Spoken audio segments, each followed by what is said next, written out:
The sun is shining above the Salt Palace in Salt Lake City, Utah this early March, and the relentlessly happy explorers of family history keep chugging along at RootsTech this year, brought to the world by Family Search and the Church of Jesus Christ of Latter-day Saints. Whether you're joining us online or in person, we're here to tell you, this is the place.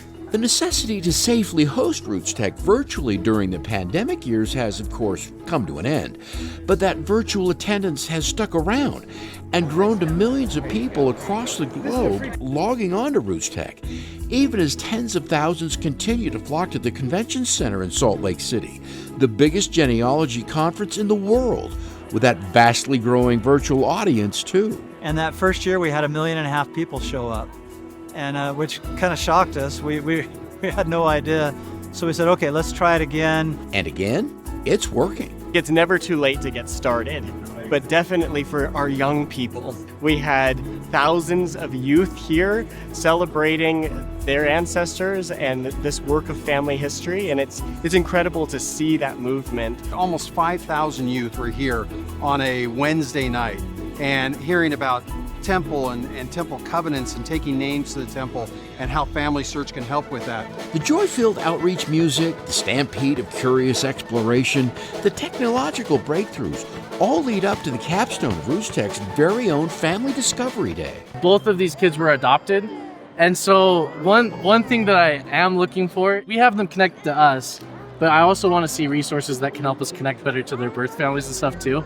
And this year, Family Discovery Day is honored with a special presentation by Elder Neil L. Andersen of the 12 and his wife Kathy, and another wonderful addition, dear friend and acting president of the Quorum of the 12 Apostles, Jeffrey R. Holland.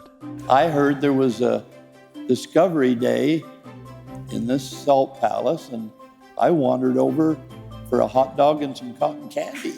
and I'm here on the stage with my friends. Our subject today is the remarkable time in which we live, when temples are being built at an unprecedented pace. Kathy and I were married 50 years ago this month in the Salt Lake Temple. I love her very much. It was the most fortunate day of my life. At the time of our wedding, there were 16 temples in operation upon the earth. As you know, President Nelson recently dedicated the 200th temple.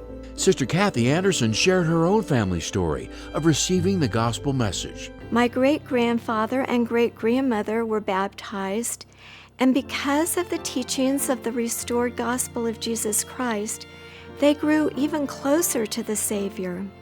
Elder Andersen's family perspective was also captured with a reflection of earlier life in rural Idaho and took us there with a heartfelt look back. Look at this beautiful baby calf.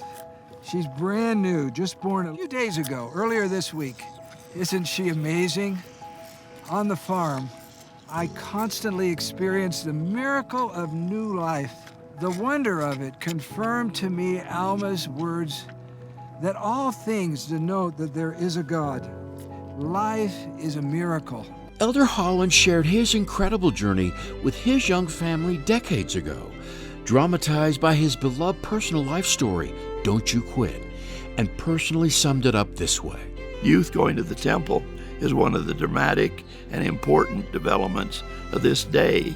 And I want you to go, and I'll go with you, and we'll meet there, and we'll have a great time and be fortified in our faith. RootsTech has a shared, universal appeal of our varied family histories, like recording artist Rachel Platten, the songstress of the courageous and inspirational hit Fight Song. Rachel was Day One's keynote speaker. A bit under the weather, this artist and young mother of 2 daughters dialed it in and shared anyway. I think that loving myself like this so tenderly, not because of what I've done or what I've earned or what I deserve, my achievements, just because this is a tender beating heart that is mine. Yes.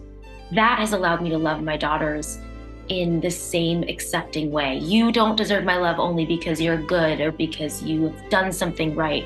But just because you exist, because you were born, you deserve love. They come to connect and find their families. We're quite happy to have them come. We hope we can provide a service to them. This is something we offer to the world as our way of helping unite people together.